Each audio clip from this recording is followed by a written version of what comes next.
Et quand la tristesse arrive, je sais tu es là, toujours près de moi. Bon mercredi, bienvenue à votre émission La Victoire de l'amour. C'est toujours avec une grande joie qu'on se retrouve à tous les matins, imaginez, depuis plus de 23 ans maintenant. Et ce matin, comme on le fait à toutes les semaines, on rejoint notre ami, les médecins, le bon docteur Gaétan Brouillard.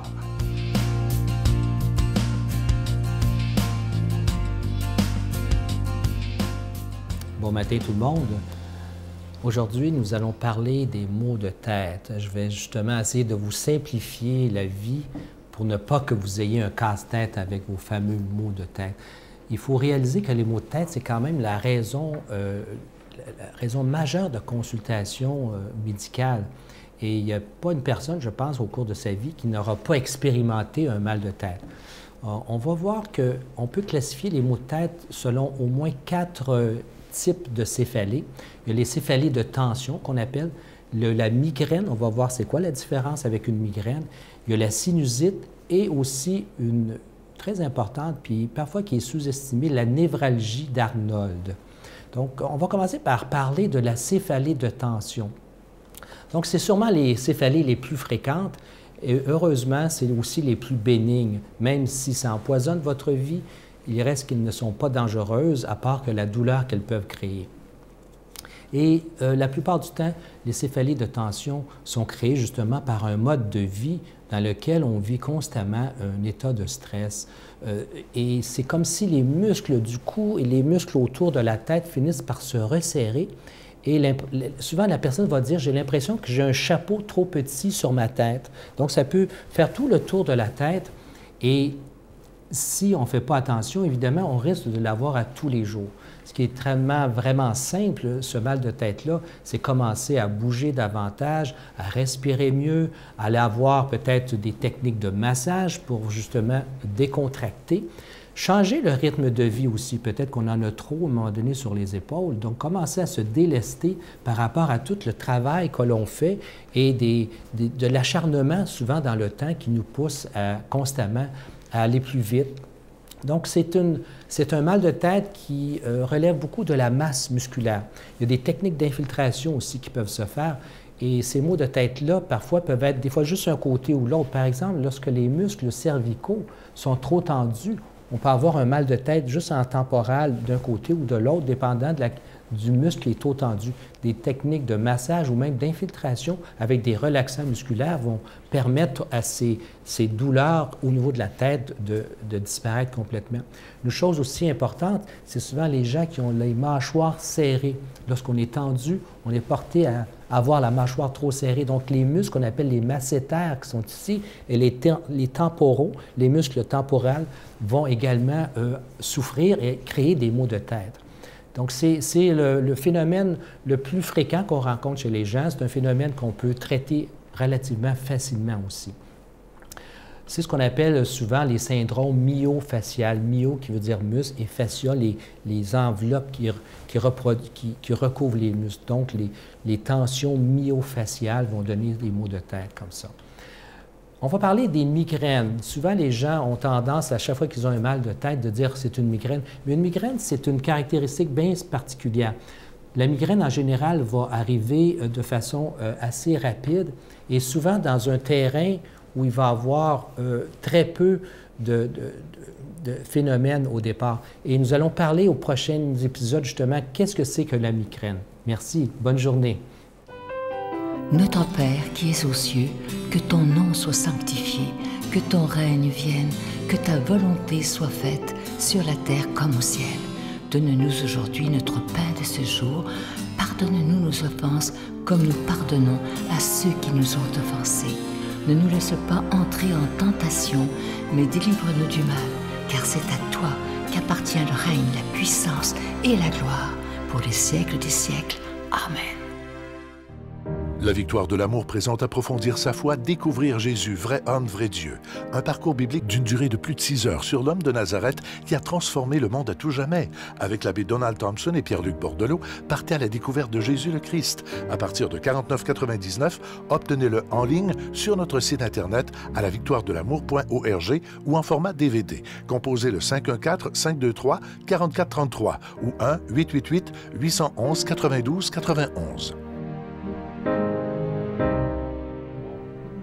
Je suis très heureux de vous parler de ce beau cadeau du mois d'avril. Il s'agit d'une belle exclusivité de la Victoire de l'amour. Ça a été fait sur mesure pour la Victoire de l'amour. Il s'agit d'un véritable bijou d'une très grande qualité. C'est une épinglette plaquée or de la Vierge Marie. Cette épinglette, elle est déjà bénite. Et vous la recevrez avec un don de 25 $. Et si vous en voulez deux, parce que ça se donne très, très bien en cadeau, ça sera avec un don de 40 $. Je vous rappelle, pour ceux qui se demandent comment ça se fait qu'on parle d'argent dans une émission religieuse, c'est tout simple, c'est qu'on doit payer pour être à la télévision, que ce soit pour la production, la diffusion. On n'a aucune subvention. C'est vraiment chaque personne qui décide, oui, moi, je veux faire un geste pour que la parole de Dieu soit annoncée comme Jésus nous le demande. Je vous donne l'adresse pour ceux qui voudraient faire leur don par chèque. Alors, c'est la Victoire de l'amour, casier postal 120, succursale Boucherville à Boucherville, le J4B 5E6. Je vous la redonne. La Victoire de l'amour, casier postal 120, succursale Boucherville à Boucherville, le J4B 5E6. Également par téléphone, par carte de crédit, du lundi au vendredi de 8h30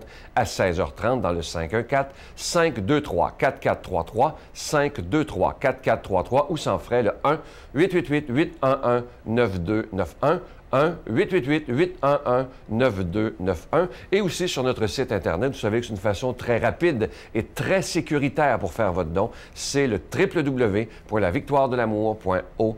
Et je vous rappelle aussi que vous pouvez revoir toutes les émissions de télévision sur notre site Internet et c'est tout à fait gratuit. Alors, merci de tout cœur de votre grande générosité. Merci de votre prière soutenue pour la Victoire de l'amour parce que sans vous, tout ce ministère ne pourrait pas exister depuis plus de 23 ans déjà.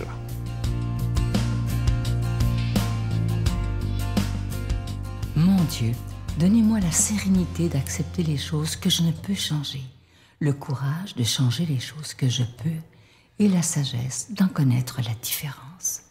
Amen. Aujourd'hui, la parole de Dieu est proclamée par quelqu'un qu'on apprécie beaucoup. J'ai tellement hâte qu'il arrive pour passer quelques bons moments avec lui lors de la prochaine retraite. De Paris, le Père Michel Marie.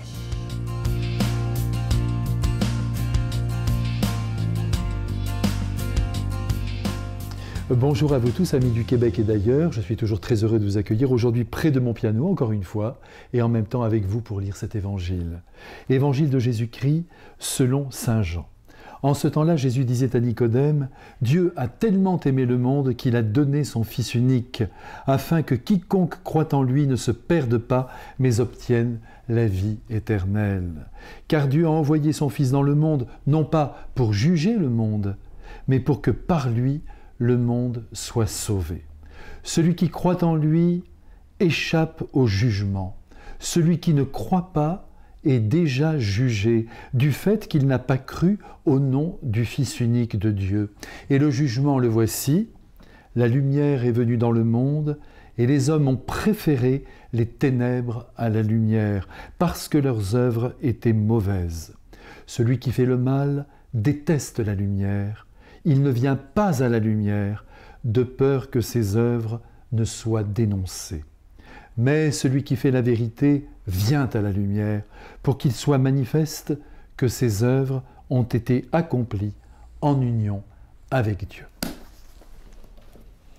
Après les jours de la Passion et la sortie victorieuse du Christ de son tombeau, ces événements qui nous ont bouleversés, il est important de ne pas passer trop vite sur les derniers jours de la vie du Christ. Le temps pascal est idéal pour cela.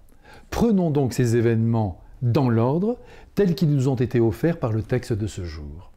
Le Père, dans un acte d'amour inouï, voyez, je reprends tout, a voulu que son Fils quitte le ciel, qu'il s'incarne, qu'il travaille, qu'il souffre et qu'il meure comme tous les hommes.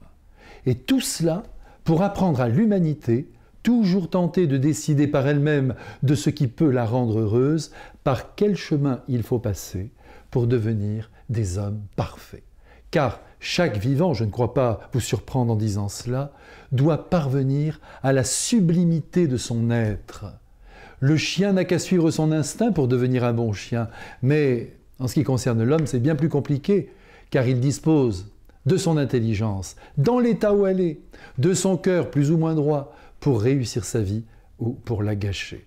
Ce qui est sûr, c'est qu'au temps du Christ, l'exemple et l'enseignement des prophètes en Israël n'étaient plus assez performants pour soulever l'homme au-dessus de son égoïsme foncier. En effet, les hommes s'étaient approprié la parole de Dieu, ils l'avaient bien souvent fait tourner à leur avantage, et il était donc temps que les choses se remettent à l'endroit. Il fallait donc un exemple parfait, et c'est le Christ, évidemment, parce qu'il en est vraiment un, lui, le Fils unique du Père. Par ses paroles, mais aussi par sa vie, il nous a en effet montré comment nous devions vivre et mourir. En deux mots, il s'agit, vous le savez bien, de vivre dans l'amour et de mourir dans le pardon, dans la confiance et dans le courage. En outre, saint Jean nous dit aujourd'hui, sous le souffle de l'Esprit Saint, que tout homme qui a mis sa foi en Jésus obtient la vie éternelle. Seulement voilà, croire en Jésus, ce n'est pas simplement savoir qu'il est en ce moment à la droite du Père et qu'il nous attend après la mort, c'est adhérer profondément à toute sa sagesse. Et cette sagesse, elle est parfaitement résumée dans les deux commandements de l'amour qui n'en font qu'un, amour pour Dieu, amour pour les hommes. La doctrine chrétienne est extrêmement simple. Il suffit d'aimer, disait Bernadette Soubirous, et le tour est joué. Qui marche dans cette voie obtient donc le bonheur éternel. C'est vraiment une très bonne nouvelle que je vous annonce ici.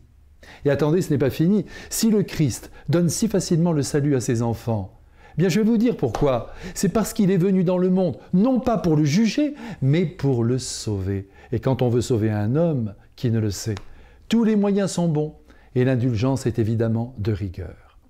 Saint Jean ajoute que celui qui ne veut pas croire, il n'a pas dit celui qui ne croit pas, mais celui qui ne veut pas croire, autrement dit, celui qui ne veut pas entrer dans la sagesse de Jésus et en vivre, eh bien celui-là est déjà jugé. Rien de plus logique. Si un homme chasse l'amour de sa vie, cet amour qui est soutien, entraide, compréhension, indulgence, non-jugement, pardon, et si cet homme préfère le camp de l'égoïsme, du repli, de la dureté de cœur, de la méchanceté, de la misanthropie, il lui est impossible d'estimer le Christ qui demande tout le contraire. Et il ne peut pas non plus l'aimer, ce Christ, tout simplement parce qu'il perçoit toute la distance qu'il y a entre ses propres choix de vie et les attentes de ce si bon Jésus. Cet homme a peur de la lumière évangélique, peut-être même la déteste-t-il. En tout cas, ce qui est sûr, c'est qu'il ne veut rien changer à la marche de sa vie. En demeurant ainsi dans les ténèbres, il se retrouve placé sous le coup du jugement divin. En revanche, qui cherche à aimer, qui choisit le camp du bien, échappe au jugement. C'est bien sûr votre cas. Aussi Dieu qui est lumière infinie et amour démesuré vous bénit maintenant tous, au nom du Père et du Fils et du Saint-Esprit. Amen. Je vous salue Marie, pleine de grâce. Le Seigneur est avec vous. Vous êtes bénie entre toutes les femmes, et Jésus, le fruit de vos entrailles, est béni. Sainte Marie, Mère de Dieu, priez pour nous pauvres pécheurs, maintenant et à l'heure de notre mort. Amen. Je vous laisse avec une belle pensée qui dit ceci, c'est tellement vrai si on prenait le temps d'ouvrir les yeux du cœur. Les gens voient Dieu à chaque jour, mais c'est juste qu'ils ne le reconnaissent pas. Et ça, c'est tellement vrai. Moi, je suis sûr que cette phrase-là est vraie parce qu'on rencontre Dieu à chaque jour dans les personnes qu'on rencontre, parce qu'on dit que chaque être humain est un tabernacle vivant, parce que Dieu habite chaque être humain. Il y en a qui ne le savent pas, malheureusement, mais ça, c'est sûr que Dieu habite chaque personne humaine. Donc, nous rencontrons Dieu chaque jour lorsqu'on prend le temps d'être en communication avec l'autre. Je vous souhaite une belle journée. À demain. C'est ça, ils m'ont envoyé à Sainte-Justine à Montréal, puis ils ont annoncé la mauvaise nouvelle à ma famille. On était quand même contents de savoir qu'est-ce que j'avais. On l'a su tout de suite avec les radios, mais j'étais déjà fracturée. Ah oui? Oui. C'est une maladie très grave. J'ai subi 157 fractures depuis ma naissance. 157? Oui. C'était une vie très difficile que j'ai vécue.